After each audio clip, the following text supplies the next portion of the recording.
So good evening friends, welcome to the class. ನನ್ನ ಹೆಸರು Ningappa Masli. Crack Karnataka PSC with India's largest learning platform. So Karnataka PSCಗೆ best educators ಇದ್ದಾರೆ, ತಾವು ನೋಡ್ಕೋಬೋದೆಲ್ಲ ರೈಟ್.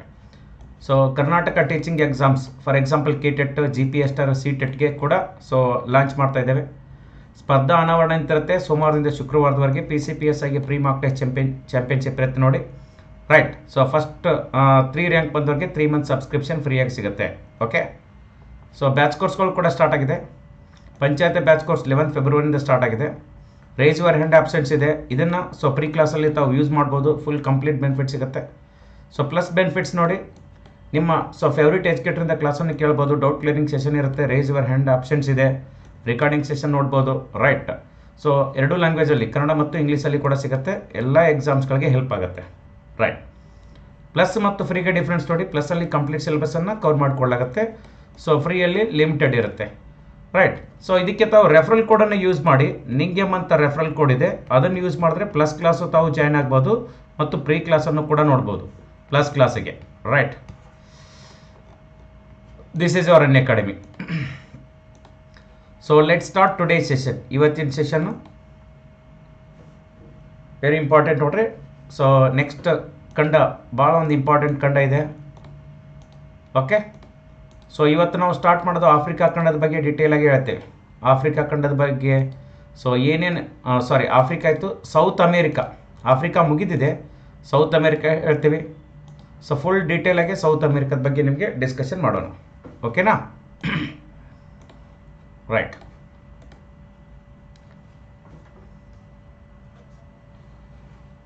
Let start. ಸೊ ನೋಡಿ, ಇವತ್ತು ಇಂಪಾರ್ಟೆಂಟ್ ಖಂಡ ಸೌತ್ ಅಮೇರಿಕಾ ಅಂತ ಹೇಳ್ತೇವೆ. South America right. South America continent ಬಗ್ಗೆ ಡಿಸ್ಕಷನ್ ಮಾಡೋಣ. ಸೊ ದಕ್ಷಿಣ ಅಮೇರಿಕಾ ಖಂಡದ ಬಗ್ಗೆ ಡಿಸ್ಕಷನ್ ಶುರು ಮಾಡೋಣ. ಸೊ ಇದು 6th class NCERT, 6th NCERT, 6th class old NCERT. Old NCERTಲಿ ಇರುವಂಥದ್ದು ಇನ್ಫಾರ್ಮೇಷನನ್ನು ತಮಗೆ ಸೊ ಹೇಳ್ಕೊಡ್ತೇನೆ ರೈಟ್. 6th ಕ್ಲಾಸ್ NCERT ಓಕೆನಾ. ಹಾಂ, ಸೊ ವೆರಿ ವೆರಿ ಇಂಪಾರ್ಟೆಂಟ್ ನೋಡಿದ್ದು. ಸೊ ನಿಮಗೆ ಇದ್ರ ಮೇಲೇನು ಕೂಡ ಕ್ವಶನ್ಸ್ಗಳು ಜಾಸ್ತಿ ಬರ್ತಾ ಇರುತ್ತೆ. ಸೊ ನೋಡೋಣ, ಸೌತ್ ಅಮೇರಿಕಾ ಅಂತ ಹೇಳ್ತೀವಿ. ಸೌತ್ ಅಮೇರಿಕಾ ಖಂಡದ ಬಗ್ಗೆ ನೋಡೋಣ ಒಂದು ರೌಂಡು. ಓಕೆ, ನಾವು ಮ್ಯಾಪಲ್ಲಿ ಡ್ರಾ ಮಾಡೋಣ. ಓಕೆ,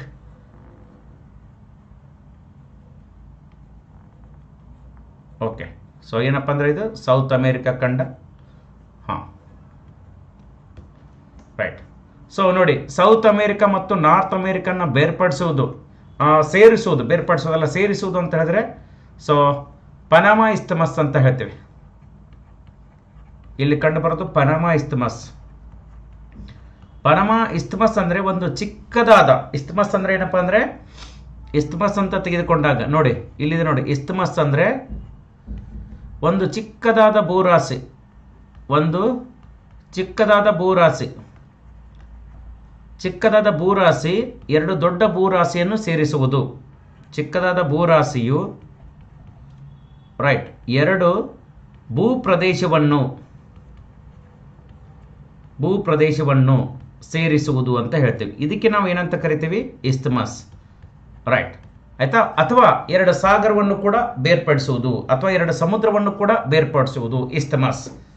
ಒಂದು ಸುಯೇಜ್ ಇಸ್ತಮಸ್ ಇದೆ ವರ್ಲ್ಡ್ ಫೇಮಸ್, ಇನ್ನೊಂದು ಪನಾಮಾ ಇಸ್ತಮಸ್. ಓಕೆ, ಸೊ ನೆನ್ಪಿಟ್ಕೊಂಬಿಡಿ, ಇದು ಸೌತ್ ಅಮೇರಿಕಾ ಅಂತ ಹೇಳ್ತೀವಿ. ಸೌತ್ ಅಮೇರಿಕಾದ ಬಗ್ಗೆ ಡಿಸ್ಕಷನ್ ಮಾಡೋಣ ಒಂದೊಂದು. ಓಕೆನಾ. ಸೊ ನೋಡಿ, ಉತ್ತರ ಅಮೇರಿಕಾ ಮತ್ತು ದಕ್ಷಿಣ ಅಮೇರಿಕಾವನ್ನು ಸೇರಿಸುವುದು ಯಾವುದಂದ್ರೆ ಈ ಪನಾಮಾ ಇಸ್ತಮಸ್. ಒಂದು ಚಿಕ್ಕದಾದ ಭೂರಾಶಿ 2 ಭೂಪ್ರದೇಶವನ್ನು ಸೇರಿಸುವುದು ಅಂತ ಹೇಳ್ತೀವಿ. ಓಕೆ, ಸೊ ಒಂದೊಂದು ಡಿಸ್ಕಷನ್ ಶುರು ಮಾಡೋಣ ಈಗ ಸೌತ್ ಅಮೇರಿಕಾ ಬಗ್ಗೆ. ಕ್ಲಿಯರ್ ನೋಡಿ, ದಕ್ಷಿಣ ಅಮೇರಿಕಾ. ಸೊ ದಕ್ಷಿಣ ಅಮೇರಿಕಾ ಸೊ 4ನೇ ದೊಡ್ಡ ಖಂಡ ಅಂತ ಹೇಳ್ತೀವಿ. ದಕ್ಷಿಣ ಅಮೇರಿಕಾ ಎಷ್ಟನೇ ದೊಡ್ಡ ಖಂಡ, 4ನೇ ದೊಡ್ಡ ಖಂಡ. ಪ್ರಪಂಚದಲ್ಲಿ ಎಷ್ಟನೇ ದೊಡ್ಡ ಖಂಡ ಅಂದರೆ 4ನೇ ದೊಡ್ಡ ಖಂಡ, ಮುಖ್ಯವಾಗಿ ಈ ಏರಿಯಾದಲ್ಲಿ. ಸೊ ವಿಸ್ತೀರ್ಣದಲ್ಲಿ ಎಷ್ಟನೇ ದೊಡ್ಡ ಖಂಡ ಅಂತ ಕೇಳಿದ್ರೆ ಸೊ 4ನೇ ದೊಡ್ಡ ಖಂಡ ಅಂತ ಹೇಳ್ತೀವಿ ವಿಸ್ತೀರ್ಣದಲ್ಲಿ. ರೈಟ್, ಇದನ್ನು ನೆನ್ಪಿಟ್ಕೊಂಬಿಡಿ. ನಮಸ್ತೆ, welcome to the class sir. Sir NCERT 11th and 12th ನೀವು NF or KS exam almost NF ಅಂತ ಹೇಳ್ತೀವಿ, ಬಟ್ ಬೇಸಿಕ್ ಓದಿ. ಬೇಸಿಕ್ ಹೋದ್ಮೇಲೆ ಅದು ಹೆಲ್ಪ್ ಆಗುತ್ತೆ. ಓಕೆನಾ? ಸರಿ, ಮತ್ತೆ ನೋಡಿ, ಇದು ನೋಡ್ರಿ ಆಲ್ಮೋಸ್ಟ್ ಬಹುಭಾಗ ಎದರಲ್ಲಿದೆ ಅಂದರೆ ನೋಡಿ ಒಂಚೂರು. ಓಕೆ, ಸೊ ಇಲ್ಲಿ ಇಕ್ವೇಟರ್ ಸಮಭಾಜಕ ಹಾದೋಗುತ್ತೆ. ಹಾಗೆ ಮತ್ತೆ ಇನ್ನೊಂದಿದೆ ನೋಡ್ರಿ, ಯಾವುದಪ್ಪ ಅಂದರೆ 23.5 ಡಿಗ್ರಿ ಸೌತ್ ಮಕರ ಸಂಕ್ರಾಂತಿ ವೃತ್ತ ಅಂತ ಹೇಳ್ತೀವಿ. 2 ಇಂಪಾರ್ಟೆಂಟ್ ಮಕರ ಸಂಕ್ರಾಂತಿ ವೃತ್ತ ಕೂಡ ಹಾದು ಹೋಗೋದು. ಸೊ ಇದ್ರ ಬಗ್ಗೆ ಆಮೇಲೆ ಒಂದೊಂದು ಡಿಟೇಲಾಗಿ ನೋಡೋಣ. ಸರಿ, ಸೊ ಎಷ್ಟು ಭಾಗಪ್ಪ ಅಂದರೆ ಸುಮಾರು ಆಲ್ಮೋಸ್ಟ್ 2/3 ಭಾಗ ಅಂತ ಹೇಳ್ತೀವಿ. 2/3. ಸೊ 3/2 ಭಾಗ ಬಹುಭಾಗ ಎದರಲ್ಲಿದೆಪ್ಪ ಅಂದರೆ right 2/3 of the continent lies in the tropical belt. Okay, almost south of the ಇಕ್ವೇಟರಲ್ಲಿ ಅಂತ ಕೂಡ ಹೇಳ್ತೀವಿ. ಸೊ ನೋಡಿ, ದಕ್ಷಿಣದಲ್ಲಿ ನಾವು ತೆಗೆದುಕೊಂಡಾಗ ಸಮಭಾಜಕದ ದಕ್ಷಿಣಕ್ಕೆ ತೆಗೆದುಕೊಂಡಾಗ ಆಲ್ಮೋಸ್ಟ್ ಎದರಲ್ಲಿದೆಪ್ಪ ಅಂದರೆ tropical belt south of the equator. ಅಂದರೆ 3/2 ಭಾಗ ಸೊ ಉಷ್ಣವಲಯ ಪ್ರದೇಶದಲ್ಲಿ ಕಂಡು ಬರುತ್ತೆ. ಇದು ಬಹುಭಾಗ ಎದರಲ್ಲಿದೆ ಅಂದರೆ ಉಷ್ಣವಲಯ ಪ್ರದೇಶ ಅಂತ ಹೇಳ್ತೀವಿ ನೋಡ್ರಿ. ಇಕ್ವೇಟರಿಂದ ದಕ್ಷಿಣಕ್ಕೆ ತೆಗೆದುಕೊಂಡಾಗ 0 ಡಿಗ್ರಿಯಿಂದ ದಕ್ಷಿಣಕ್ಕೆ ತೆಗೆದುಕೊಂಡಾಗ about 2/3 of the continent lies in the tropical belt south of the equator ಅಂತ ಹೇಳ್ತೀವಿ. ಇಕ್ವೇಟರ್ದ ದಕ್ಷಿಣಕ್ಕೆ ಯಾವುದು ಭಾಗ ಅಂತ ಕೇಳಿದ್ರೆ ಆಲ್ಮೋಸ್ಟ್ ಯಾವುದಂದ್ರೆ ಇದು ಉಷ್ಣವಲಯ ಪ್ರದೇಶದಲ್ಲಿ ಕಂಡು ಬರುತ್ತೆ. ಆಲ್ಮೋಸ್ಟ್ ಯಾವುದಂದ್ರೆ ಸೊ ಉಷ್ಣವಲಯದ ಭಾಗ ಸಮಭಾಜಕ ವೃತ್ತದ ದಕ್ಷಿಣಕ್ಕೆ ಕಂಡು ಬರುವುದು ಸುಮಾರು ಕಂಪ್ಲೀಟ್ ಉಷ್ಣವಲಯ ಅಂತ ಹೇಳ್ತೇವೆ. ಆಲ್ಮೋಸ್ಟ್. ಸೊ ನೋಡಿ, ನೆನ್ಪಿಟ್ಕೊಳ್ಳಿ. ಸೊ ಈಗ ಈ ಖಂಡವನ್ನು ನಾವು ಲ್ಯಾಟಿನ್ ಅಮೇರಿಕಾ ಅಂತ ಕೂಡ ಕರಿತೀವಿ. ಏನಂತ ಕರಿತೀವಿ ಇದಕ್ಕೆ? Latin America. ಒಂದು ನೆನ್ಪಿಡಬೇಕು, ಲ್ಯಾಟಿನ್ ಅಮೇರಿಕಾ ಅಂತ ಯಾವುದು ಅಂದರೆ ಇವತ್ತು ಸ್ಪೇನು, ಪೋರ್ಚುಗಲ್ಲು, ರೈಟ್. ಸೊ ಈ ದೇಶ ಏನಪ್ಪ ಅಂದರೆ ಏನ್ಷಂಟ್ ರೋಮನ್ ಲ್ಯಾಂಗ್ವೇಜ್ ಅದು. ರೋಮನ್ ಲ್ಯಾಂಗ್ವೇಜ್ ಲ್ಯಾಟಿನ್ ಅಂತ ಹೇಳ್ತೀವಿ, ರೈಟ್. ಸೊ ಅದಕ್ಕೆ ಇದನ್ನು ರೂಲ್ ಮಾಡಿದವರು ಸ್ಪೇನ್ದವರಾಗಿರ್ಬೋದು, ಪೋರ್ಚುಗಲ್ದಾಗಿರ್ಬೋದು, ಆಲ್ಮೋಸ್ಟ್ ಏನಪ್ಪ ಅಂದರೆ ತಮ್ಮ ಕಲನೆಯನ್ನು ಮಾಡ್ಕೊಂಡಿದ್ದು. ಹೀಗಾಗಿ ಆಲ್ಮೋಸ್ಟ್ ಇಲ್ಲಿ ಲ್ಯಾಟಿನ್ ಭಾಷೆ ಕೂಡ ಕಂಡು ಬರುವಂಥದ್ದು. ಸೊ ಲ್ಯಾಟಿನ್ ಅಮೇರಿಕಾ ಅಂತ ನಾವು ತೆಗೆದುಕೊಂಡಾಗ ಯಾವ್ದ್ಯಾವ್ದಂತ ಹೇಳ್ತೀವಿ? ದಕ್ಷಿಣ ಅಮೇರಿಕಾ ಒಂದು ನೆನ್ಪಿಟ್ಕೊಳ್ರಿ. ದಕ್ಷಿಣ ಅಮೇರಿಕಾ ಲ್ಯಾಟಿನ್ ಅಮೇರಿಕಾದ ಭಾಗ ಅಂತ ಹೇಳ್ತೇವೆ. ಮತ್ತೆ ದಕ್ಷಿಣ ಅಮೇರಿಕಾ ಆದಮೇಲೆ ಸೊ ಮಧ್ಯ ಅಮೇರಿಕಾ, ಸೆಂಟ್ರಲ್ ಅಮೇರಿಕಾ ಅಂತ ಹೇಳ್ತೀವಿ, ರೈಟ್. Central America. ಹಾಗೆ ಮತ್ತೆ ಮೆಕ್ಸಿಕೋ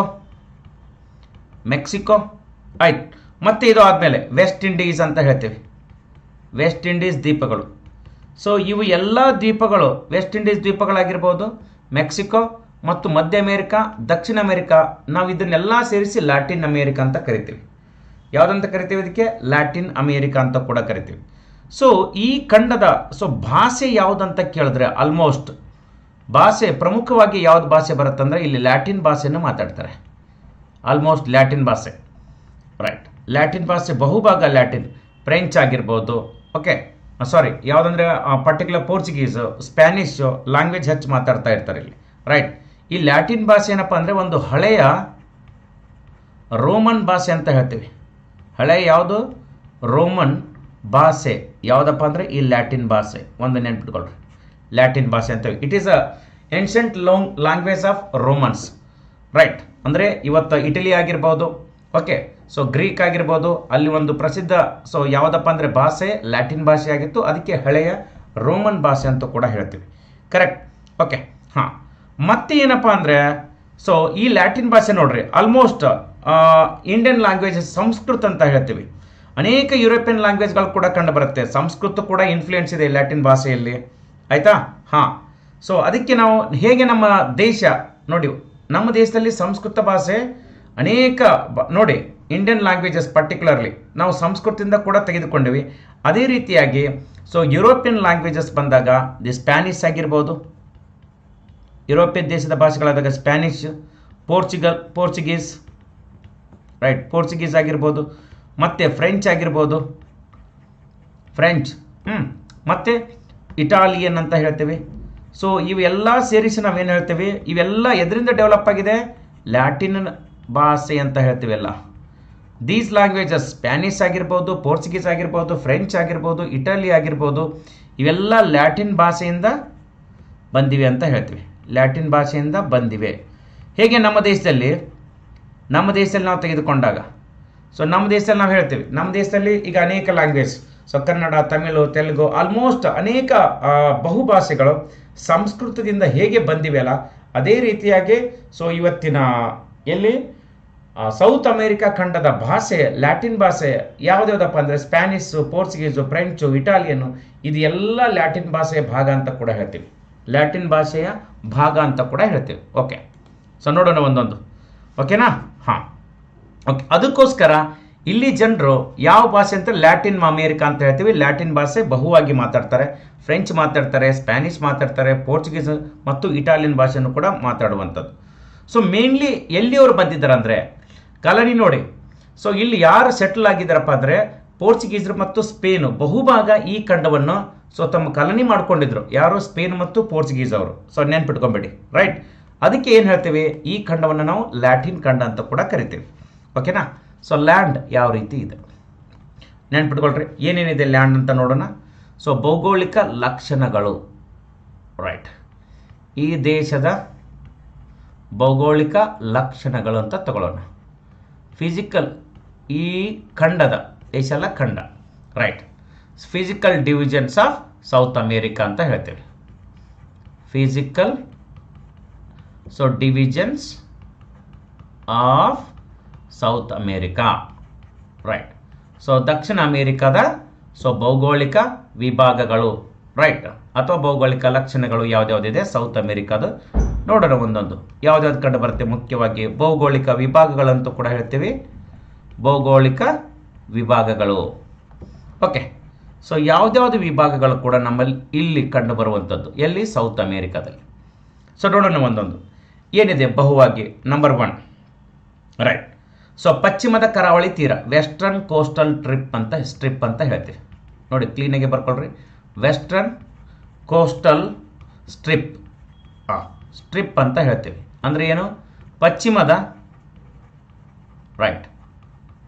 ಸೊ ಕರಾವಳಿ ಅಂಚು, ಕರಾವಳಿ ಅಂಚು ಒಂದು, ಓಕೆ, ಸ್ಟ್ರಿಪ್. ಎರಡನೇದು ನಾವು ತೆಗೆದುಕೊಂಡಾಗ the western mountains, the western mountains ಅಂತ ಹೇಳ್ತೀವಿ.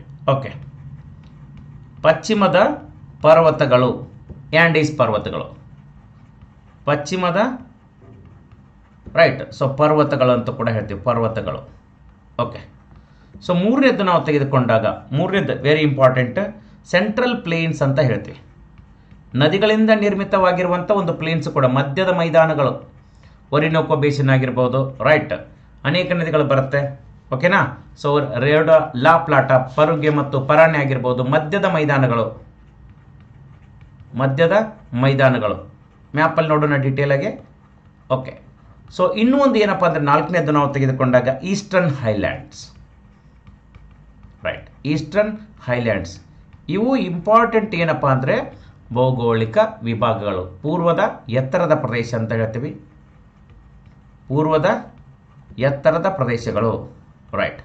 ಹೈಲ್ಯಾಂಡ್ಸ್ ಅಂತ ಹೇಳ್ತೀವಿ, ಎತ್ತರದ ಪ್ರದೇಶಗಳು. ಒಂಥರ ಪ್ರಸ್ಥಭೂಮಿ ಥರ ಸೊ ಕಂಡು ಬರುವಂಥದ್ದು. ಓಕೆ. ಸೊ ಈಗ ನೋಡೋಣ ಯಾವ ರೀತಿ ಇದನ್ನದು. ಇವ್ರು ನೆನ್ಪಿಟ್ಕೊಂಡ್ಬಿಡ್ರಿ. ನಮಸ್ತೆ, ನಮಸ್ತೆ ಎಲ್ಲರಿಗೂ welcome to the class, right? So ಈಗ ನೋಡಿ ಯಾವ ರೀತಿ ಕಂಡು ಬರೋದಂತ ಒಂದೊಂದು ನೋಡ್ಕೊಂತ ಹೋಗೋಣ ಈಗ. ಓಕೆನಾ? ಸೊ ನೋಡಿ ಕ್ಲೀನಾಗಿ ನೋಡ್ಕೊಳ್ರಿ, ರೈಟ್?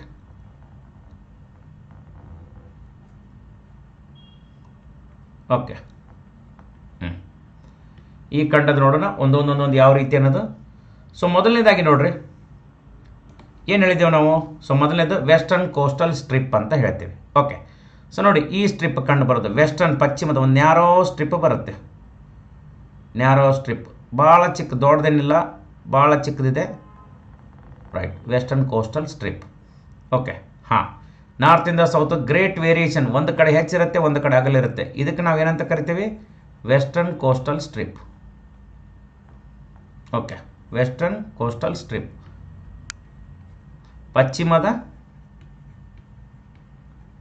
ಪಶ್ಚಿಮದ ಕರಾವಳಿ ಅಂಚು, ಒಂದನೇದು ಸ್ಟ್ರಿಪ್ ಅಂತ ಹೇಳ್ತೀವಿ, ಅಂಚು. ರೈಟ್. ಹಾಗೆ ಎರಡನೇದ್ದು, ಓಕೆ. ಸೊ ಎರಡನೇದು ನೋಡಿ, ಇದು ಆದಮೇಲೆ ನೆಕ್ಸ್ಟ್ ಏನು ಹೇಳಿದ್ದಾರೆ ಅವರು, ವೆಸ್ಟರ್ನ್ ನೋಡಿ ಎರಡನೇದು ವೆಸ್ಟರ್ನ್ ಮೌಂಟೇನ್ಸ್ ಅಂತ ಹೇಳ್ತೀವಿ. ವೆರಿ ಫೇಮಸ್ ವೆಸ್ಟರ್ನ್ ಮೌಂಟೇನ್ಸ್ ಯಾವುದು ಅಂತ ಕೇಳಿದಾಗ ಇಲ್ಲಿ ನೋಡ್ರಿ ಕ್ಲೀನಾಗೆ ಆ್ಯಂಡೀಸ್ ಮೌಂಟೇನ್, ರೈಟ್. ಆ್ಯಂಡೀಸ್ ಪರ್ವತಗಳು ಅಂತ ಹೇಳ್ತೀವಿ ನೋಡ್ರಿ, ಆ್ಯಂಡೀಸ್ ಪರ್ವತಗಳು ಎರಡನೇದು, ರೈಟ್. ಪಶ್ಚಿಮದ ಪರ್ವತಗಳು ಅಂತ ಹೇಳ್ತೀವಿ, ಪಶ್ಚಿಮದ ಪರ್ವತಗಳು, ರೈಟ್. ವೆಸ್ಟರ್ನ್ ಮೌಂಟೇನ್ಸ್ ಅಂತ ಕೂಡ ಹೇಳ್ತೀವಿ ಎರಡನೇದು. ಸೊ ಮೂರನೇದು ಏನಿದೆ, ಮೂರನೇ ಭೌಗೋಳಿಕ ಲಕ್ಷಣ ನಾವು ತೆಗೆದುಕೊಂಡಾಗ, ಸೊ ಯಾವುದಿದೆ ಮೂರನೇ ಭೌಗೋಳಿಕ ಲಕ್ಷಣ, ರೈಟ್, ಸೆಂಟ್ರಲ್ ಪ್ಲೇನ್ಸ್ ಅಂತ ಹೇಳ್ತೀವಿ. ಸೆಂಟ್ರಲ್ ಪ್ಲೇನ್ಸ್ ಎಲ್ಲಿ ಕಂಡು ಬರುತ್ತೆ, ಆ್ಯಂಡೀಸ್ ಮತ್ತು ಈಸ್ಟರ್ನ್ ಹೈಲ್ಯಾಂಡ್ ಮಧ್ಯದಲ್ಲಿ ಕಂಡು ಬರುವುದು. ಸೊ ಮುಖ್ಯವಾಗಿ ಈ ಪ್ರದೇಶ ಒರಿನೋಕೊ ಬೇಸಿನ್ ಇದು, right, Orinoco basin. Next Amazon basin, central plains ಕೂಡ ಕಂಡು ಬರುತ್ತೆ, ಆಯಿತಾ. ಮತ್ತೆ ರಿಯೋಡಾ ಲಾ ಪ್ಲಾಟಾ ಅಂತ ಹೇಳ್ತೀವಿ, ಲಾ ಪ್ಲಾಟಾ. ಇದು ಯಾವುದರ ಮಧ್ಯೆ ಕಂಡು ಬರೋದು, ಈಸ್ಟರ್ನ್ ಹೈಲ್ಯಾಂಡ್ಸ್. ಇದಕ್ಕೆ ನಾವು ಏನಂತ ಕರಿತೀವಿ, ಮಧ್ಯದ ಈಸ್ಟರ್ನ್ ಹೈಲ್ಯಾಂಡ್ಸ್ ಮತ್ತು ಆ್ಯಂಡೀಸ್ ಮಧ್ಯೆ ಕಂಡು ಬರುವಂಥದ್ದು ಮಧ್ಯದ ಮೈದಾನಗಳು. ಸೊ ಮುಖ್ಯವಾಗಿ ಒರಿನೋಕೊ ಬೇಸಿನ್ ಅಂತ ಹೇಳ್ತೀವಿ, ಅಮೆಜಾನ್ ಬೇಸಿನ್ ಮತ್ತು ಪ್ಲಾಟಾ ನದಿ, ರಿಯೋಡೆ ಲಾ ಪ್ಲಾಟಾ ಅಂತ ಹೇಳ್ತೀವಿ. ಆ ನದಿಯ ಮಧ್ಯದ ಮೈದಾನಗಳು, ಅಲ್ಲಲ್ಲಿ ಕೂಡ ನಮಗೆ ಸೊ ಮೈದಾನ ಕೂಡ ಕಂಡು ಬರುತ್ತೆ. ಓಕೆ. ಮತ್ತಿನ್ನು ಕೊನೆಯದಾಗಿ ನಾವೇನು ಹೇಳ್ತೀವಿ, ನಾಲ್ಕನೇದು ಯಾವುದಿದೆ, ವೆರಿ ವೆರಿ ಇಂಪಾರ್ಟೆಂಟ್. ಸೊ ನಾವು ಈಸ್ಟರ್ನ್ ಹೈಲ್ಯಾಂಡ್ಸ್ ಅಂತ ಹೇಳ್ತೀವಿ. ಸೊ ಇಲ್ಲಿ ಗಯಾನದಿಂದ ಸ್ಟಾರ್ಟ್ ಆಗುತ್ತೆ. ಸೊ ಇದಕ್ಕೆಲ್ಲ ನಾವು ಏನಂತ ಕರಿತೀವಿ ಅಂದರೆ ಈಸ್ಟರ್ನ್ ಹೈಲ್ಯಾಂಡ್ಸ್ ಅಂತ ಹೇಳ್ತೀವಿ, ಪೂರ್ವದ, ರೈಟ್. ಸೊ ನೆನ್ಪಿಟ್ಕೊಂಬಿಡಿ, eastern highlands very rich in mineral resources, ಖನಿಜ ಸಂಪನ್ಮೂಲಗಳಿಗೆ ಬಹಳ ಪ್ರಸಿದ್ಧ ಅಂತ ಹೇಳ್ತೀವಿ. ಸೊ ಪೂರ್ವದ ಎತ್ತರದ ಪ್ರದೇಶಗಳು ಇವು ಏನಪ್ಪ ಅಂದರೆ ಇಂಪಾರ್ಟೆಂಟ್. ಸೊ ಭೌಗೋಳಿಕ ವಿಭಾಗಗಳು ಅಂತ ಹೇಳ್ತೀವಿ, ಎತ್ತರದ ಪ್ರದೇಶಗಳು, ಈಸ್ಟರ್ನ್ ಹೈಲ್ಯಾಂಡ್ಸ್. ನೆನ್ಪಿಟ್ಕೊಂಬಿಡಿ ಇಷ್ಟು. ಕ್ಲಿಯರಾ, ರೈಟ್ ಸರ್? ಹಾಂ, ನಾವು ಗಾಟ್ ಇಟ್. ತಿಳಿತಲ್ಲ, ಇವು ಮೂರು ಇಂಪಾರ್ಟೆಂಟ್ ಇದೆ, ಒಂದೊಂದು ಡೀಟೇಲ್ ಆಗಿ ನೋಡ್ಕೊಂತ ಹೋಗೋಣ. ಸೊ ನೋಡಿ, ಮೊದಲನೇದು ನಾವು ತೆಗೆದುಕೊಳ್ಳೋಣ. ಮೊದಲನೇದು ಯಾವುದಪ್ಪ ಅಂದರೆ, so first one very very important ಯಾವುದು ಅಂತ ಕೇಳಿದ್ರೆ, ಫಸ್ಟ್ ಒನ್ ತೆಗೆದುಕೊಳ್ಳೋಣ, ಪಶ್ಚಿಮದ ಕರಾವಳಿ ಅಂಚು, ರೈಟ್. ಪಶ್ಚಿಮದ ಕರಾವಳಿ ಅಂಚು ಬಗ್ಗೆ ತಿಳಿದುಕೊಳ್ಳೋಣ. ಎಲ್ಲಿಂದ ಎಲ್ಲಿವರೆಗೆ ಇದೆ ಈ ಪಶ್ಚಿಮದ ಕರಾವಳಿ ಅಂಚು, ಯಾವ ರೀತಿ ಇದೆ ಅಂದರೆ ಅಂಚು, ರೈಟ್, ವೆಸ್ಟರ್ನ್ ಕೋಸ್ಟಲ್ ಸ್ಟ್ರಿಪ್. ಇದೊಂದು ಚಿಕ್ಕದಾದ ಕರಾವಳಿ, ಚಿಕ್ಕದಾದ ಭಾಗ ಅಂತ ಹೇಳ್ತೀವಿ. ವಿಡ್ತ್ ಕಡಿಮೆ ಇದೆ, ಅರ್ಥ ಆಯ್ತಾ? ಹಾಂ, ಚಿಕ್ಕದಾದ ಕೆಳ ಪ್ರದೇಶ ಅಂತ ಹೇಳ್ತೀವಿ, ಚಿಕ್ಕದಾದ ಸೊ ಅಂಚು. It is a narrow coastal strip ಅಂತ ಹೇಳ್ತೀವಿ, ರೈಟ್. ಚಿಕ್ಕದಾದ ಅಂಚು ಅಂತ ಹೇಳ್ತೀವಿ. ಪೆಸಿಫಿಕ್ ಕರಾವಳಿ ತೀರ ಯಾವ ಕಡೆ ಬರುತ್ತೆ ಇದು, ಪೆಸಿಫಿಕ್, ರೈಟ್. ಸೊ ಕರಾವಳಿ ಅಂಚು ಅಂತ ಕೂಡ ಕರಿತೀವಿ. ಭಾಳ ಚಿಕ್ಕದು ಮತ್ತು ಅಗಲ ಒಂದು ಪ್ರದೇಶದಿಂದ ಇನ್ನೊಂದು ಪ್ರದೇಶಕ್ಕೆ ಭಾಳ ವೇರಿಯೇಷನ್ ಇದೆ. ಅಗಲದಲ್ಲಿ ಏನಿದೆಪ್ಪ ಅಂದರೆ ಭಾಳ ವೇರಿಯೇಷನ್ ಇದೆ. ಉತ್ತರದಿಂದ ದಕ್ಷಿಣಕ್ಕೆ ಕಂಡು ಬರುವಂಥದ್ದು ಅಗಲದಲ್ಲಿ ಬಹಳ ಬದಲಾವಣೆ ಇದೆ. ಈ ಕರಾವಳಿ ಅಗಲದಲ್ಲಿ ಬದಲಾವಣೆ ಹೆಚ್ಚು ಕಂಡು ಬರ್ತಾ ಇರುತ್ತೆ. More variations in width of this coastal strip ಅಂತ ಹೇಳ್ತೀವಿ. ಅಂದರೆ ಏನು, ಗ್ರೇಟ್ ವೇರಿಯೇಷನ್ಸ್, ಒಂದು ಕಡೆ ಜಾಸ್ತಿ ಇರುತ್ತೆ, ಇನ್ನೊಂದು ಕಡೆ ಕಡಿಮೆ ಇರುತ್ತೆ. ಫಾರ್ ಎಕ್ಸಾಂಪಲ್, ಚೀಲಿಯಲ್ಲಿ ನೀವು ನೋಡೋಕ್ಕೆ ಆಗೋದಿಲ್ಲ. ಚೀಲಿ ದೇಶದಲ್ಲಿ ಏನಪ್ಪ ಅಂದರೆ ನಮಗೆ ಅಲ್ಲಿ ಸೊ ಕರಾವಳಿ ಪ್ರದೇಶನೇ ಇದೆ, ಬಟ್ ಏನಪ್ಪ ಅಂದರೆ ಅಂಚು ನಮಗೆ ಬಹಳ ಬಹಳ ಕಡಿಮೆ ಅಂತ ಹೇಳ್ತೀವಿ. ಸೊ ಅದಕ್ಕೆ ಕರಾವಳಿ ಸಣ್ಣ ಸಣ್ಣ ಮೈದಾನ ನೋಡಬೇಕಂದ್ರೆ ಇಲ್ಲಿ ವೆಸ್ಟರ್ನಲ್ಲಿ ಸ್ವಲ್ಪ ಮೇಲಿನ ದೇಶಗಳಲ್ಲಿ ಕೂಡ ನೋಡ್ಬೋದು. ಸೊ ಅದು ಬಿಟ್ಟರೆ ದಕ್ಷಿಣದಲ್ಲಿ ಕೂಡ ದಕ್ಷಿಣ ಚೀಲಿಯಲ್ಲಿ ನೋಡ್ಬೋದು. ಆದರೆ ಮಧ್ಯದ ಚೀಲಿಯಲ್ಲಿ ನಮಗೆ ನೋಡೋಕ್ಕಾಗಲ್ಲ, ಯಾಕಂದರೆ ಅಲ್ಲಿ ಒಂದು ಏನು ಕಂಡು ಬರುತ್ತೆ, ಡೆಸರ್ಟ್ ಕೂಡ ಕಂಡು ಬರುತ್ತೆ, ಅಟಕಾಮಾ ಡೆಸರ್ಟ್ ಅಂತ ಹೇಳ್ತೀವಿ. ಸೊ ಹೀಗಾಗಿ ಅಲ್ಲಿ ಸೊ ಅಂಚು ಬಹಳ ಕಡಿಮೆ ಅಂತ ಹೇಳ್ತೀವಿ. ಅದಕ್ಕೆ great variations in width of the coastal strip ಅಂತ ಕೂಡ ಹೇಳ್ತೀವಿ. ಗ್ರೇಟ್ ವೇರಿಯೇಷನ್ಸ್ ಅಂದರೆ ಹೆಚ್ಚು ಬದಲಾವಣೆ ಕಂಡು ಬರುತ್ತೆ ಒಂದರಿಂದ ಇನ್ನೊಂದು ನೋಡಿದಾಗ. ಸೊ ನೆನ್ಪಿಟ್ಕೊಳ್ರಿ, ಕ್ಲಿಯರಾ? ಓಕೆ. ಸೊ ನೆಕ್ಸ್ಟ್, ಸೊ ಎರಡನೇದು ನೋಡೋಣ ಈಗ. ಇದು ಉತ್ತರದಿಂದ ದಕ್ಷಿಣಕ್ಕೆ ಕಂಡು ಬಂದಿರುವಂಥದ್ದು. ಸೊ ಎರಡನೇದು ಏನಪ್ಪ ಅಂದರೆ ವೆಸ್ಟರ್ನ್ ಮೌಂಟೇನ್ಸ್ ಅಂತ ಹೇಳ್ತೀವಿ. That is very very very important. Western mountains, the western ಮೌಂಟೇನ್ಸ್ಗೆ ಏನಂತ ಕರಿತೇವೆ ನಾವು, ವೆಸ್ಟರ್ನ್ ಮೌಂಟೇನ್ಸ್. ವೆಸ್ಟರ್ನ್ ಮೌಂಟೇನ್ಸ್ ಅಂದರೆ ಪಶ್ಚಿಮದ ಪರ್ವತಗಳು. ಇದೇ ನೋಡ್ರಿ ಬಹಳ ಇಂಪಾರ್ಟೆಂಟ್ ಅಪ್ಪ ಅಂದರೆ ಇದೆ. ಸೊ ಪಶ್ಚಿಮದ ಸೊ ಪರ್ವತಗಳು. ಇವು ಯಾವ ಪರ್ವತಗಳು, ಆ್ಯಂಡೀಸ್ ಪರ್ವತಗಳು. This is very very very important. Okay, ಹಾಂ, ಪಶ್ಚಿಮದ ಪರ್ವತಗಳು ಅಂತ ನೆನ್ಕೊಂಡ್ಬಿಡ್ರಿ. ವೆರಿ ವೆರಿ ಇಂಪಾರ್ಟೆಂಟ್ ಇದು. ಸೊ ನಮಗೆ ಗೊತ್ತಿರಬೇಕು. ನೋಡ್ರಿ ಇಲ್ಲಿ ಯಾವುದಪ್ಪ ಅಂದರೆ ಪಶ್ಚಿಮದ ಪರ್ವತಗಳು. ಓಕೆ,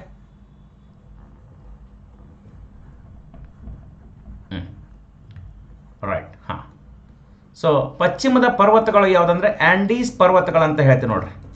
ಪಶ್ಚಿಮದ ಪರ್ವತಗಳು ನಾವು ಹೇಳುವಂಥದ್ದು ಯಾವುದಲ್ಲಿ ಆ್ಯಂಡೀಸ್ ಪರ್ವತಗಳು. ಇಲ್ಲಿ ಕಂಡು ಬರ್ತಲ್ಲ, ಇದಕ್ಕೆ ನಾವು ಏನಂತ ಕರಿತೀವಿ? ಆ್ಯಂಡೀಸ್ ಪರ್ವತಗಳು. Right. So very very important, Andes. ಪಶ್ಚಿಮದ ಪರ್ವತಗಳು ಅಂತ ಹೇಳಿದ್ರೆ ಆ್ಯಂಡೀಸ್ ಪರ್ವತಗಳು ಅಂತ ಕೂಡ ಹೇಳ್ತೀವಿ. ಓಕೆ, ಆಯ್ತಾ? ನೋಡಿ, ವೆರಿ ವೆರಿ ಇಂಪಾರ್ಟೆಂಟ್. ಎಲ್ಲಿಂದ ಎಲ್ಲಿವರೆಗೆ ಬರುತ್ತೆ? ಕರೇಬಿಯನ್ ಸಮುದ್ರದಿಂದ ಹಿಡಿದು ಅಪ್ ಟು ಎಲ್ಲಿವರೆಗೆ ಬರುತ್ತೆ? ದಕ್ಷಿಣದ ಸೌತ್ ಆಫ್ರಿಕಾವರೆಗೆ ಕಂಡು ಬರುತ್ತೆ ಪಶ್ಚಿಮದ ಪರ್ವತಗಳು. ಎಲ್ಲಿಂದ? ಕರೇಬಿಯನ್. Right sir. ಎಲ್ಲಿಂದ ಬರುವಂಥದ್ದು ಇದು? ಕರೇಬಿಯನ್ ಸಮುದ್ರ. Run from the Caribbean sea. Caribbean ಸಮುದ್ರಕ್ಕೆ ಅಂಚು ಅಂದ್ರೆ ಎಲ್ಲಿ ಬರೋದಿದು? ಕರೇಬಿಯನ್ ಸಮುದ್ರದಿಂದ ಹಿಡಿದು ಅಪ್ ಟು ಎಲ್ಲಿವರೆಗಪ್ಪ ಅಂದ್ರೆ ದಕ್ಷಿಣ ಅಮೇರಿಕದ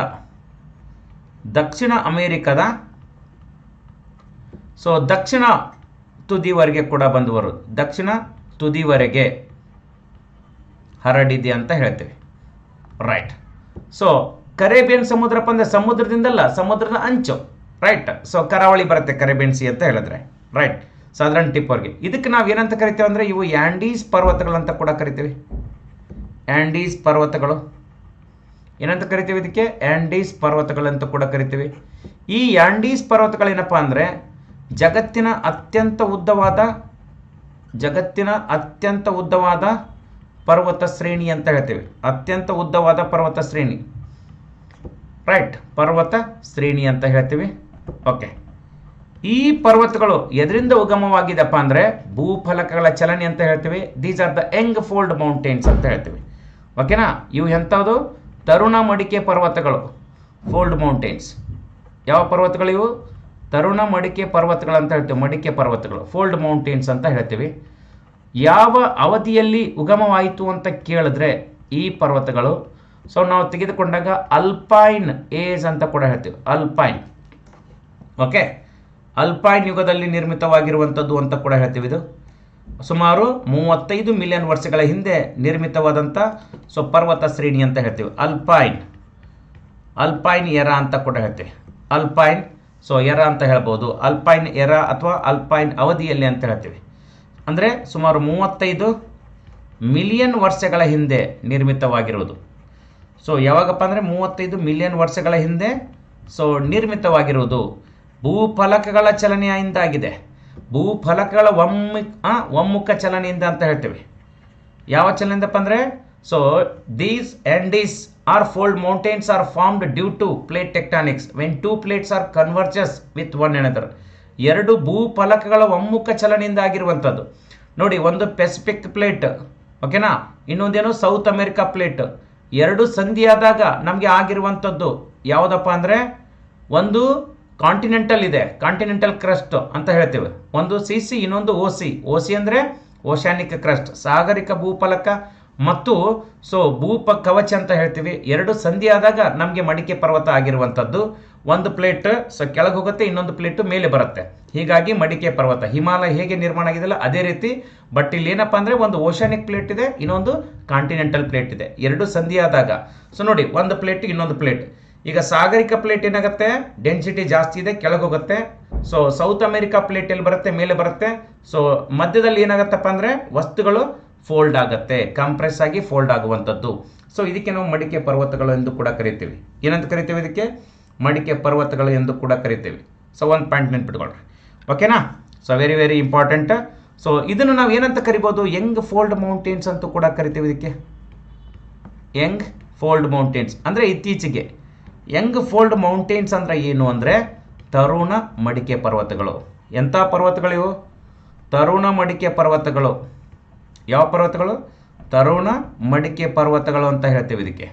ಇತ್ತೀಚೆಗೆ ಹೇಗೆ ಹಿಮಾಲಯ ಇದೆಯಲ್ಲ ಅದೇ ರೀತಿ ನಮಗೆ ಕಂಡು ಬರುವಂಥದ್ದು Young fold mountains. Right. Recent earth history ಅಂತ ಹೇಳ್ತೀವಿ. ಅಂದರೆ ಸುಮಾರು 35 ಮಿಲಿಯನ್ ವರ್ಷಗಳ ಹಿಂದೆ ಆಗಿರುವಂಥದ್ದು ಅಂತ ಹೇಳ್ತೀವಿ. ಅಂದರೆ ಏನು? ಎರಡು ಭೂಫಲಕಗಳ ಸಂಧಿಯಾದಾಗ ಒಂದು ಪೆಸಿಫಿಕ್ ಪ್ಲೇಟ್, ಇನ್ನೊಂದು south American plate. Pacific plate ಏನಪ್ಪ ಅಂದರೆ ಸಾಂದ್ರತೆ ಹೆಚ್ಚಿದೆ, ಡೆನ್ಸಿಟಿ ಮೋರ್ ಇದೆ. ಸೌತ್ ಅಮೆರಿಕದ ಪ್ಲೇಟ್ ಸಾಂದ್ರತೆ ಕಡಿಮೆ ಇದೆ.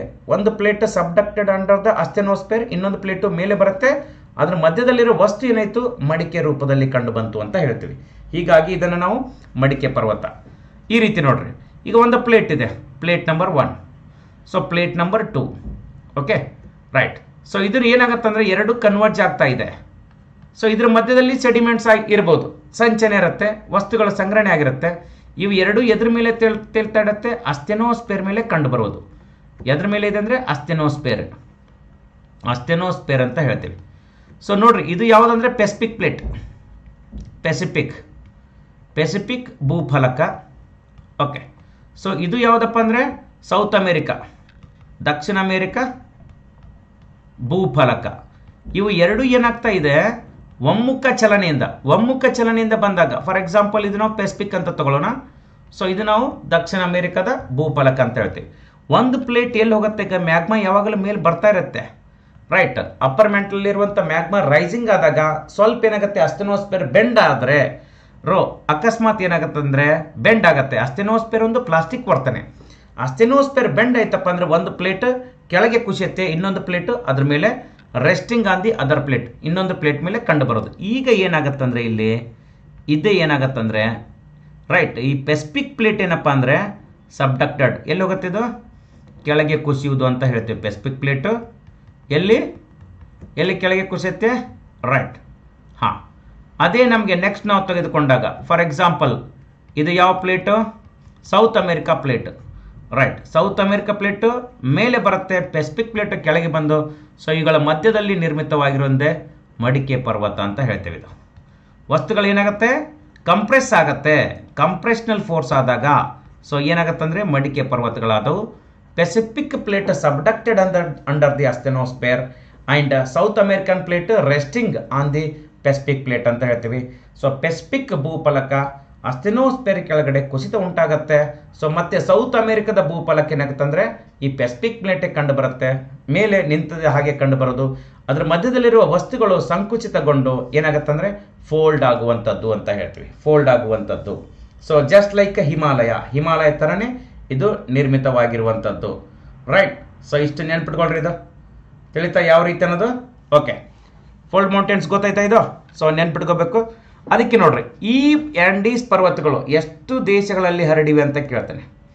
ಆ್ಯಂಡೀಸ್ ಪರ್ವತಗಳು ಎಷ್ಟು ದೇಶಗಳಲ್ಲಿ ಹರಡಿವೆ ಅಂತ ಕೇಳ್ತಾನೆ. ಎಷ್ಟು ದೇಶಗಳಲ್ಲಿ ಹರಡಿದೆ, 1 ಪಾಯಿಂಟ್, ರೈಟ್. ಎಷ್ಟು ದೇಶಗಳಲ್ಲಿ ಹರಡಿದೆ ಆ್ಯಂಡೀಸ್ ಪರ್ವತ, ಎಷ್ಟು ದೇಶಗಳಲ್ಲಿ ಹರಡಿದೆ, ವಿಸ್ತಾರವಾಗಿ ಹರಡಿರುವಂಥದ್ದು ನಿಮಗೆ ಕೇಳ್ತಾನೆ. ಸಿಂಪಲ್ ಕ್ವಶನ್ ಇದು. ಆ್ಯಂಡೀಸ್ ಪರ್ವತ ಎಷ್ಟು ದೇಶಗಳಲ್ಲಿ ಹರಡಿದೆ, ರೈಟ್. ಆ್ಯಂಡೀಸ್ ಪರ್ವತವು ರೈಟ್. ಸೊ 7 ದೇಶಗಳಲ್ಲಿ ಹರಡಿದೆ ಅಂತ ಹೇಳ್ತೀವಿ.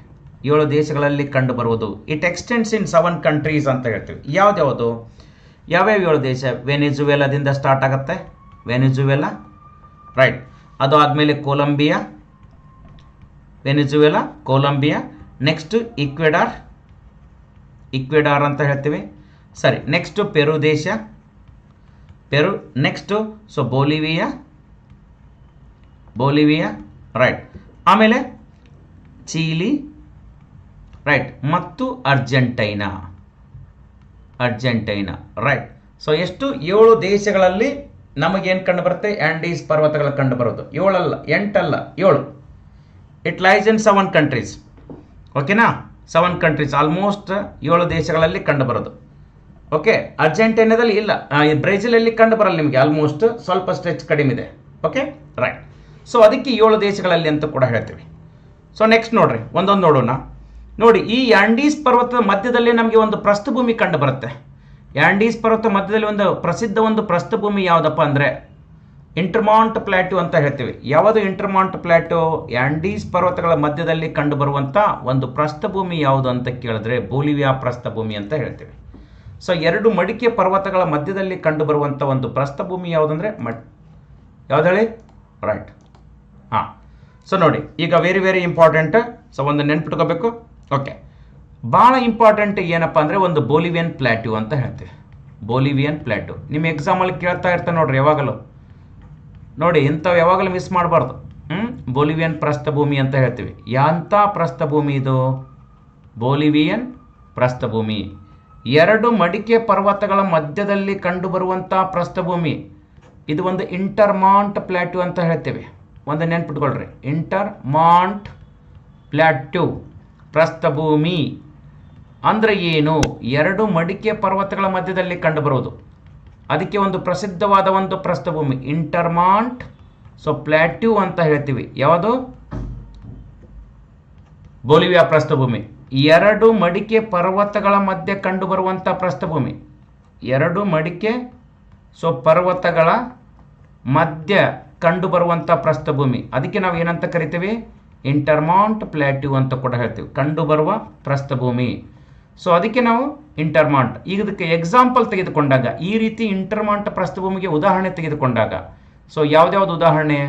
ಫಾರ್ ಎಕ್ಸಾಂಪಲ್ ಒಂದೇದು ನೋಡ್ರಿ, ಇರಾನ್ ಪ್ರಸ್ಥಭೂಮಿ ಕೂಡ ಇದಕ್ಕೆ ಉದಾಹರಣೆ. ಎಲ್ಬ್ರಿಜ್ ಮತ್ತು ಜಾಗ್ರಾಸ್ ಮಧ್ಯೆ ಕಂಡು ಬರುವಂಥದ್ದು ಇರಾನ್ ಪ್ರಸ್ಥಭೂಮಿ. ಓಕೆ, ಈ ರೀತಿ ಇಂಟರ್ಮಾಂಟ್ ಪ್ಲಾಟ್ಯೂಗೆ. ಇನ್ನೊಂದು ನಾವು ತೆಗೆದುಕೊಂಡಾಗ ಟಿಬೇಟ್ ಪ್ರಸ್ಥಭೂಮಿ, it is also best example. Kailash ಶ್ರೇಣಿ ದಕ್ಷಿಣಕ್ಕೆ ಮತ್ತು ಉತ್ತರಕ್ಕೆ ಕುನ್ ಶಾನ್ ಅಂತ ಹೇಳ್ತೇವೆ. ಇರಾನ್ ಪ್ರಸ್ಥಭೂಮಿ ಎಲ್ಬ್ರಿಜ್ ಮತ್ತು ಜಾಗ್ರೋಸ್ ಮಧ್ಯೆ ಕಂಡು ಬರುತ್ತೆ. ಈ ಟಿಬೇಟ್ ಪ್ರಸ್ಥಭೂಮಿ ಎದರ ಮಧ್ಯೆ ಕಂಡು ಬರುವಂಥದ್ದು? ಕೈಲಾಸ ರೇಂಜ್ ದಕ್ಷಿಣಕ್ಕೆ, ಉತ್ತರದಲ್ಲಿ ಕುನ್ ಶಾನ್ ಮಧ್ಯೆ ಕಂಡು ಬರುವಂಥದ್ದು. ಹಾಗೆ ಗ್ರೇಟ್ ಬೇಸಿನ್ ಅಂತ ಹೇಳ್ತೀವಿ, ಗ್ರೇಟ್ ಬೇಸಿನ್. ಈ ಗ್ರೇಟ್ ಬೇಸಿನ್ ಎಲ್ಲಿ ಕಂಡು ಬರುತ್ತೆ? USA, right. ಓಕೆನಾ? ಟಿಬೇಟ್ ಪ್ರಸ್ಥಭೂಮಿ ಚೀನಾ, ಇರಾನ್ ಪ್ರಸ್ಥಭೂಮಿ ಆಯಿತು. ಹಾಗೆ ಮತ್ತೆ ಇನ್ನೂ ಒಂದು, ಓಕೆನಾ, right. Even we can also call it as a Colorado plateau ಅಂತ ಕೂಡ ಹೇಳ್ತೀವಿ. Colorado plateau, it is also important plateau. ಎಲ್ಲಿ ಕಂಡು ಬರುತ್ತೆ? ಇದು USA. ಇದು ಕೂಡ ಎದರಲ್ಲಿ ಕಂಡು ಬರುತ್ತೆ ಅಂದರೆ ಹೇಳ್ಬೋದು ನಾವು ಇಂಟರ್ಮಾಂಟ್.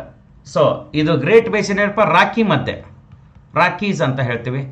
ಕೊಲರಾಡೋ ಕೂಡ ನಾವು ಹೇಳ್ತೀವಿ ರಾಕೀಸ್ ಮಧ್ಯೆ ಕಂಡು ಬರೋದು, ರಾಕಿ ಪರ್ವತಗಳ ಮಧ್ಯೆ ಕಂಡು ಬರುವಂಥದ್ದು. ಹಾಗೆ ಬೋಲಿವಿಯನ್ ಪ್ರಸ್ಥಭೂಮಿ ಕೂಡ ಒಂದು ಬೆಸ್ಟ್ ಎಕ್ಸಾಂಪಲ್. ಎದಕ್ಕಂದ್ರೆ ಇಂಟರ್ಮಾಂಟ್ ಪ್ಲಾಟ್ಯೂ ಅಂತ ಕೂಡ ಹೇಳ್ತೀವಿ, ರೈಟ್. ತಿಳಿತಾ ಇದೆ? ಓಕೆ. ಇಲ್ಲಿ ಒಂದು ಫೇಮಸ್, ಒಂದು ದೊಡ್ಡ ಸರೋವರ ಕೂಡ ಕಂಡು ಬರುತ್ತೆ ಈ ಬೋಲಿವಿಯಾ ಪ್ರಸ್ಥಭೂಮಿ. ಲೇಕ್ ಟಿಟಿಕಾಕ ಅಂತ ಹೇಳ್ತೀವಿ. ಟಿಟಿಕಾಕ ಸರೋವರ, ಟಿಟಿಕಾಕ ಸರೋವರ ಬಹಳ ಫೇಮಸ್ಸು. ಓಕೆ, ಟಿಟಿಕಾಕ ಸರೋವರ ಇದೊಂದು ಟೆಕ್ಟಾನಿಕ್ ಲೇಕ್ ಅಂತ ಹೇಳ್ತೇವೆ. ಇದಕ್ಕೆ ಭೂಫಲಕಗಳ ಚಲನೆಯಿಂದ ನಿರ್ಮಿತವಾಗಿರುವಂಥ ಒಂದು ಫೇಮಸ್ ಸರೋವರ ಅಂತ ಹೇಳ್ತೇವೆ. ಟೆಕ್ಟಾನಿಕ್ ಎದರಿಂದ ನಿರ್ಮಾಣವಾಗಿದೆ? ಇದು ಭೂಫಲಕಗಳ ಚಲನೆ ಅಂತ, ಭೂಫಲಕಗಳ ಚಲನೆಯಿಂದ ನಿರ್ಮಿತವಾಗಿರುವಂಥದ್ದು ಟೆಕ್ಟಾನಿಕ್ ಲೇಕ್. ವೆರಿ ಫೇಮಸ್ ಆಯ್ತಾ? ನೋಡಿ, ಬೋಲಿವಿಯಾದ ರಾಜಧಾನಿ, ಬೋಲಿವಿಯಾದ ರಾಜಧಾನಿ ಆದಂಥ ಯಾವುದು ರಾಜಧಾನಿ? ಲಾ ಪಜ್ ಅಂತ ಹೇಳ್ತೀವಿ. ಬೋಲಿವಿಯಾದ ರಾಜಧಾನಿ ಲಾ ಪಜ್ ಎದ್ರ ಮೇಲೆ ಕಂಡು ಬರೋದು? ಟಿಟಿಕಾಕ ಸರೋವರ ದಂಡೆಯ ಮೇಲೆ ಕಂಡು ಬರೋದು.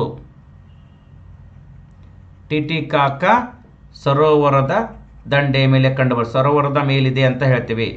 ವೆರಿ ಇಂಪಾರ್ಟೆಂಟ್ ನೋಡ್ರಿ, ಲೇಕ್ ಟಿಟಿಕಾಕ ಆಯ್ತಾ? ಇದಕ್ಕೇನಂತ ಕರಿತೀವಿ? Highest navigable lake in the world ಅಂತ ಹೇಳ್ತೀವಿ ನೋಡ್ರಿ. ಸುಮಾರು 5,000 ಮೀಟರ್ಗಿಂತ ಎತ್ತರದಲ್ಲಿ ಕಂಡು ಬರುವುದು ಹೈಯೆಸ್ಟ್ ನ್ಯಾವಿಗೇಬಲ್ ಲೇಕ್ ಅಂತ. ಸಮುದ್ರ ಮಟ್ಟದಿಂದ 5,000 ಮೀಟರ್ ಎತ್ತರಕ್ಕಿಂತ ಕಂಡು ಬರುವುದು highest navigable lake in the world ಅಂತ ಹೇಳ್ತೇವೆ. ಪ್ರಪಂಚದಲ್ಲಿ ಒಂದು ಎತ್ತರದ ಪ್ರದೇಶದಲ್ಲಿ ನೌಕಾಯಾನ ಅಂತ ಹೇಳ್ತಿರಲ್ಲ, ರೈಟ್, ಹಡಗಳ ಮೂವ್ಮೆಂಟ್ ಕಂಡು ಬರೋದು ಯಾವುದು ಅಂತ ಕೇಳಿದ್ರೆ ಇದೆ ನೋಡ್ರಿ, ಟಿಟಿಕಾಕ ಸರೋವರ. ಇದೊಂದು ಟೆಕ್ಟಾನಿಕ್ ಸರೋವರ ಅಂತ ಕೂಡ ಹೇಳ್ತೀವಿ. ತಿಳಿತ್ರಿ? ಟೆಕ್ಟಾನಿಕ್ ಸರೋವರ ಅಂತ ಕೂಡ ಹೇಳ್ತೀವಿ. ಇದು ಎಲ್ಲಿ ಕಂಡು ಬರುತ್ತೆ? ಟಿಟಿಕಾಕ ಸರೋವರ ಯಾವ ಎರಡು ದೇಶದ ಮಧ್ಯೆ ಕಂಡು ಬರುತ್ತೆ ಅಂದರೆ ಪೆರು ಮತ್ತು ಬೋಲಿವಿಯಾ ಮಧ್ಯದಲ್ಲಿ ಕಂಡು ಬರುವುದು. ಪೆರು ಮತ್ತು ಬೋಲಿವಿಯಾ ಮಧ್ಯ ಕಂಡು ಬರುವುದು, ಮಧ್ಯ ಕಂಡು ಬರುವುದು ಯಾವುದಪ್ಪ ಅಂದರೆ ಟಿಟಿಕಾಕ ಸರೋವರ, ರೈಟ್. ನೆನ್ಪಿಟ್ಕೊಂಬಿಡಿ, ಬರುವುದು ಅಂತ ಹೇಳ್ತೇವೆ. ಯಾವ ದೇಶದ ಮಧ್ಯೆ ಇದೆ ಅಂದರೆ ಪೆರು ಮತ್ತು ಬೋಲಿವಿಯಾ.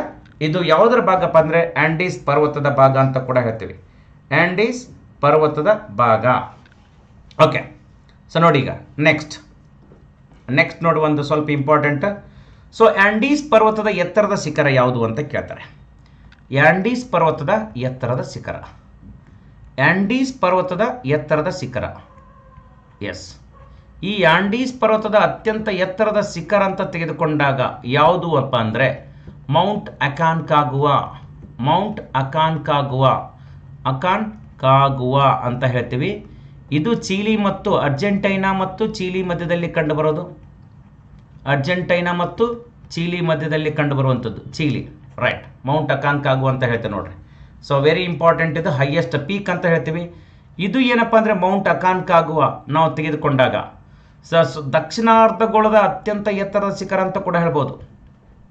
ದಕ್ಷಿಣಾರ್ಧಗೋಳದ ರೈಟ್ ಅತ್ಯಂತ ಎತ್ತರದ ಶಿಖರ ಅಂತ ಬಂದಾಗ, ಅತ್ಯಂತ ಎತ್ತರದ ಶಿಖರ ಅಂತ ಕೂಡ ಬಂದಾಗ ಯಾವುದಂದ್ರೆ ಸೊ ಮೌಂಟ್ ಅಕಾನ್ಕಾಗು ಅಂತ ಹೇಳ್ತೀವಿ.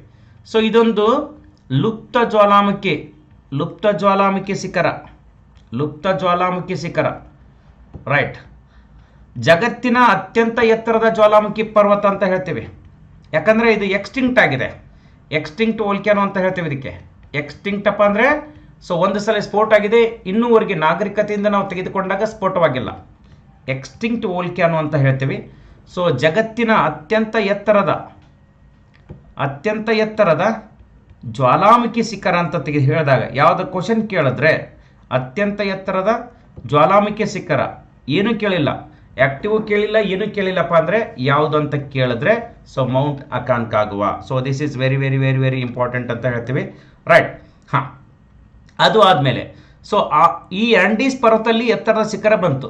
ಈಗ ಆ್ಯಂಡೀಸ್ ಪರ್ವತದ ಎರಡನೇ ಎತ್ತರ ಶಿಖರ, ಈವನ್ ದಕ್ಷಿಣ ಅಮೇರಿಕದ ಎರಡನೇ ಎತ್ತರದ ಶಿಖರ ಅಂತ ಹೇಳ್ತೀವಿ. ಎರಡನೇ ಎತ್ತರದ ಶಿಖರ ಯಾವುದು ಅಂತ ಕೇಳಿದಾಗ ಓಜಸ್ ಡೆಲ್ ಸಾಲಡೋ ಅಂತ ಹೇಳ್ತೀವಿ. Ojas del ಸಾಲಡೋ right. Ojas del ಸಾಲಡೋ ಎರಡನೇ ಎತ್ತರದ ಶಿಖರ. ಇದು ಕೂಡ ಎಲ್ಲಿ ಕಂಡು ಬರ್ತಂದ್ರೆ, ಇದು ಎಲ್ಲಿ ಕಂಡು ಬರೋದು? ಚಿಲಿ ಮತ್ತು ಅರ್ಜೆಂಟೈನಾ ಮಧ್ಯದಲ್ಲಿ ಕಂಡು ಬರುತ್ತೆ. ಚಿಲಿ ಮತ್ತು ಅರ್ಜೆಂಟೈನಾ ಮಧ್ಯದಲ್ಲಿ ಕಂಡು ಬರುವಂಥದ್ದು ಓಜಸ್ ಡೆಲ್ ಸಾಲಡೋ ಅಂತ ಹೇಳ್ತೀವಿ. ಇದು ಏನಪ್ಪ ಅಂದರೆ ಜಗತ್ತಿನ ಒಂದು ಪಾಯಿಂಟ್ ನೆನ್ಪಿಟ್ಕೊಳ್ರಿ, ಜಗತ್ತಿನ ಅತ್ಯಂತ ಎತ್ತರದ ಜೀವಂತ ಜ್ವಾಲಾಮುಖಿ ಪರ್ವತ ಅಂತ ಹೇಳ್ತೀವಿ. ಜಗತ್ತಿನ ಅತ್ಯಂತ ಎತ್ತರದ ಜೀವಂತ ಜ್ವಾಲಾಮುಖಿ ಪರ್ವತ ಅಂತ ಕೇಳಿದಾಗ ಯಾವುದಂತ ಹೇಳಬೇಕು? ರೈಟ್, ಓಜಸ್ ಡೆಲ್ ಸಾಲಡೋ ಅಂತ ಹೇಳ್ತೀವಿ, ಅತ್ಯಂತ ಎತ್ತರದು.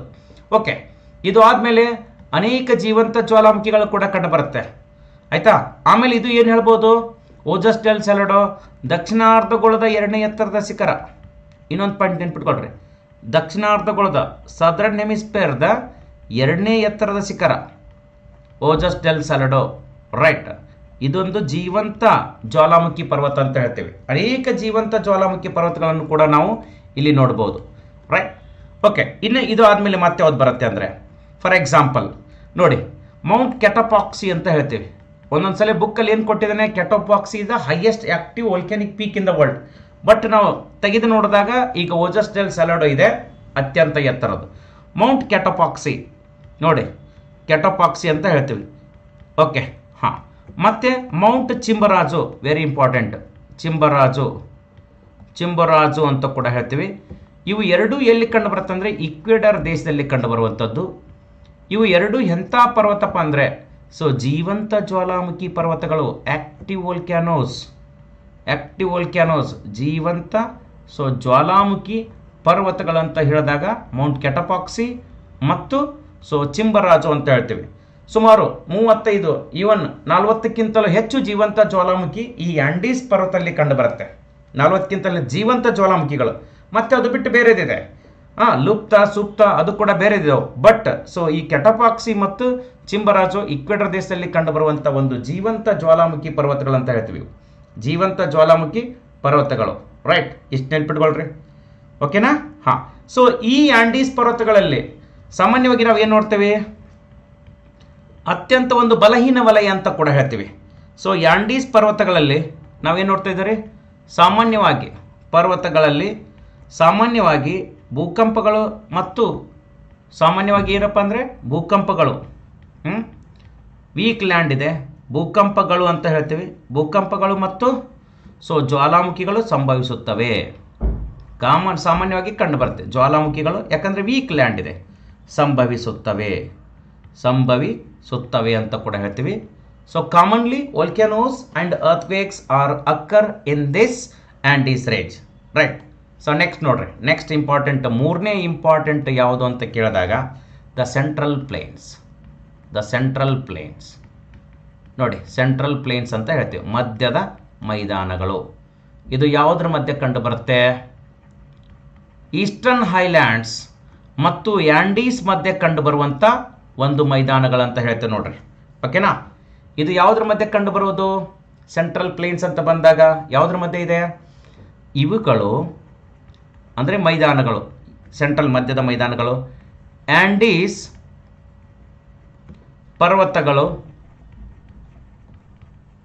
ಮತ್ತು ಪೂರ್ವದ ಯಾವುದ್ರ ಮಧ್ಯೆ ಇನ್ನೊಂದು ಪೂರ್ವದ ಎತ್ತರ ಪ್ರದೇಶಗಳ ಮಧ್ಯೆ ಕಂಡುಬರುವುದು ಈಸ್ಟರ್ನ್ ಹೈಲ್ಯಾಂಡ್ಸ್ ಅಂತ ಹೇಳ್ತೀವಿ. ಈಸ್ಟರ್ನ್ ಹೈಲ್ಯಾಂಡ್ಸ್ ಪ್ರದೇಶಗಳ ಮಧ್ಯೆ ಕಂಡುಬರುವುದು. ಈ ಪಾಯಿಂಟ್ ನೆನ್ಪಿಟ್ಕೊಳ್ರಿ. ಓಕೆ, ಯಾವುದ್ಯಾವುದರಿಂದ ಆಗಿದೆ ಅಂತ ಹೇಳ್ತೀವಿ. ಯಾವ ನದಿಗಳಿಂದ ಆಗಿರುವಂಥದ್ದು? ಯಾವುದ್ಯಾವುದು? ಒರಿನೋಕೋ ಬೇಸಿನ್ ಅಂತ ಹೇಳ್ತೀವಿ. ಒರಿನೋಕೋ ವೆರಿ ಇಂಪಾರ್ಟೆಂಟ್. ವೆನಿಜುವೆಲಾದಲ್ಲಿ ಒರಿನೋಕೋ ಬೇಸಿನ್ ಅಂದರೆ ಒರಿನೋಕೋ ನದಿ ಅಂತ ಹೇಳ್ತೀವಿ. ಒರಿನೋಕೋ ಜಲಾನಯನ ಪ್ರದೇಶ, ಜಲಾನಯನ ಭಾಗ ಅಂತ ಹೇಳ್ತೀವಿ. Okay, ಬೇಸಿನ್ಗೆ next. ಸೊ ಇನ್ನೊಂದು ಯಾವುದು ಬರುತ್ತೆ? Amazon basin. ಮಧ್ಯದಲ್ಲಿ ಕೂಡ ನಮಗೆ ಒಂಥರ ಪ್ಲೇನ್ ಥರ ಕಂಡು ಬರುತ್ತೆ, ಸೆಂಟ್ರಲ್ ಪ್ಲೇನ್ಸ್. ಅಮೆಜಾನ್ ನದಿಯಿಂದ ಆಗಿರುವಂಥದ್ದು. ರೈಟ್, ಅಮೆಜಾನ್ ಜಲಾನಯನ ಪ್ರದೇಶ ಅಂತ ಹೇಳ್ತೀವಿ. ಜಲಾನಯನ. ಸೊ ಈ ಪ್ರದೇಶದಲ್ಲಿ ಕೂಡ ಕಂಡು ಬರುತ್ತೆ. ಇನ್ನೂ ಒಂದು ದಕ್ಷಿಣದಲ್ಲಿ ದ ಪ್ಲಾಟಾ ನದಿ. ರೈಟ್, ಸೊ ಪ್ಲಾಟಾ ನದಿ. ಇದಕ್ಕೆ ನಾವೇನು ಹೇಳ್ತೀವಿ? ರಿಯೋ ಡೆ ಲೆ ಪ್ಲಾಟಾ, ರಿಯೋ ಡೆ ಲಾ ಪ್ಲಾಟಾ ಅಂತ ಕೂಡ ಹೇಳ್ತೀವಿ. ಪರಾಣ ಮತ್ತು ಪರಗ್ವೆ ಎರಡೂ ನದಿ ಸೇರಿಸಿ ಆಗಿರುವಂಥದ್ದು. ರೈಟ್, ಸೊ ಇದು ಎಲ್ಲಿ ಕಂಡು ಬರುತ್ತಪ್ಪ ಅಂದರೆ, ಸೊ ತಾವು ನೋಡ್ಬೋದು ಅರ್ಜೆಂಟೈನಾದಲ್ಲಿ. ಅರ್ಜೆಂಟೈನಾ. ರೈಟ್, ಸೊ ಪರಗ್ವೆ ಮತ್ತು ಯುರುಗ್ವೆ ಅಂತ ಹೇಳ್ತೀವಿ ಇಲ್ಲಿನ. ಆಮೇಲೆ ಸ್ವಲ್ಪ ಭಾಗ ಬ್ರೆಜಿಲ್, ದಕ್ಷಿಣದ ಬ್ರೆಜಿಲಲ್ಲಿ ಅಲ್ಲಿ ಕಂಡು ಬರೋದು ಪ್ಲಾಟಾ. ಸೊ ಇದು ಕೂಡ ಏನಪ್ಪ ಅಂದರೆ ಇದು ಜಲಾನಯನ ಪ್ರದೇಶ. ಒರಿನೋಕೋ ನಮಗೆ ಕಂಡು ಬರೋದು ಬಹುಭಾಗ ಎಲ್ಲಿದೆಪ್ಪ ಅಂದರೆ ವೆನಿಜುವೆಲಾದಲ್ಲಿದೆ. ಸೊ ಕೊಲಂಬಿಯಾದಲ್ಲಿ ಕಂಡು ಬರೋದು. ಅಮೆಜಾನ್ ಬೇಸಿನ್ ಬಹುಭಾಗ ಎಲ್ಲಿದೆಪ್ಪ ಅಂದರೆ ಸೊ ಬಹುಭಾಗ ಬ್ರೆಜಿಲಲ್ಲಿ ಕಂಡು ಬರುವುದು ಆಲ್ಮೋಸ್ಟ್. ಇದಕ್ಕೇನಪ್ಪ ಅಂದರೆ ಸೆಂಟ್ರಲ್ ಪ್ಲೇನ್ಸ್ ಅಂತ ಹೇಳ್ತೀವಿ. ಓಕೆನಾ? ಸೊ ನಮಗೆ ಗೊತ್ತು ಅಮೆಜಾನ್ ನದಿ, ನಮಗೆ ಗೊತ್ತಿದೆ ಅಮೆಜಾನ್ ನದಿ. ಆಮೇಲೆ ನದಿಗಳ ಬಗ್ಗೆ ಒಂದೊಂದು ಹೇಳೋಣ. ಜಗತ್ತಿನ ಅತ್ಯಂತ ದೊಡ್ಡ ನದಿ, ಜಗತ್ತಿನ ಅತ್ಯಂತ ದೊಡ್ಡ ನದಿ, ನೀರಿನ ಸಂಗ್ರಹಣೆ ಅಂತ ಹೇಳ್ತೇವೆ. ವಾಲ್ಯೂಮ್ ಆಫ್ ವಾಟರ್, ಅತ್ಯಂತ ದೊಡ್ಡ ನದಿ ಅಂತ ಕೇಳಿದಾಗ ಉದ್ದ ನದಿ ನೈಲ್ ಇದೆ. ದೊಡ್ಡ ನದಿ, largest river of the world in terms of volume of water carrying capacity. Largest river of the world ಯಾವುದು? Largest river of the world ಅಂದರೆ ಅಮೆಜಾನ್ ನದಿ ಅಂತ ಹೇಳ್ತೀವಿ ನೋಡ್ರಿ. ಆಯ್ತಾ? ಸರಿ, ನೋಡಿ ನೆನ್ಪಿಟ್ಕೊಳ್ರಿ. ಸೊ ಇದ್ರ ಉದ್ದ ನಾವು ತೆಗೆದುಕೊಂಡಾಗ ಸುಮಾರು 6500 ಕಿಲೋಮೀಟರ್ ಉದ್ದ ಹೊಂದಿದೆ ಅಂತ ಹೇಳ್ತೀವಿ. ಈ ನದಿ ಎಲ್ಲಪ್ಪ ಅಂದರೆ ಅಟ್ಲಾಂಟಿಕ್ ಮಹಾಸಾಗರಕ್ಕೆ ಸೇರುವುದು. ಎಲ್ಲಿಗೆ ಸೇರೋದು? ಅಟ್ಲಾಂಟಿಕ್ ಮಹಾಸಾಗರಕ್ಕೆ ಸೇರುವುದು. ನಾವು ನದಿಗಳ ಬಗ್ಗೆ ಹೇಳಿದಾಗ ಒಂದೊಂದು ಡಿಟೇಲಾಗಿ ಎಕ್ಸ್ಪ್ಲೇನ್ ಮಾಡೋಣ. ಸಾಗರಕ್ಕೆ ಸೇರುವುದು.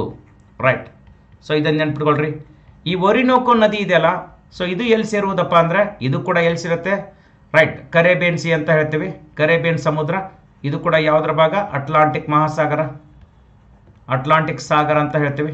ರೈಟ್, ಅಮೆಜಾನ್ ಬೇಸಿನ್ ಆಯಿತು. ರಿಯೋ ಡೆ ಲಾ ಪ್ಲಾಟಾ ಇದು ಕೂಡ ಎಲ್ಲಿ ಸೇರುತ್ತೆ? ಅಟ್ಲಾಂಟಿಕ್ ಸಾಗರಕ್ಕೆ ಕೂಡ ಸೇರುವುದು. ನೆನ್ಪಿಟ್ಕೊಬಿಡಿರೋದು.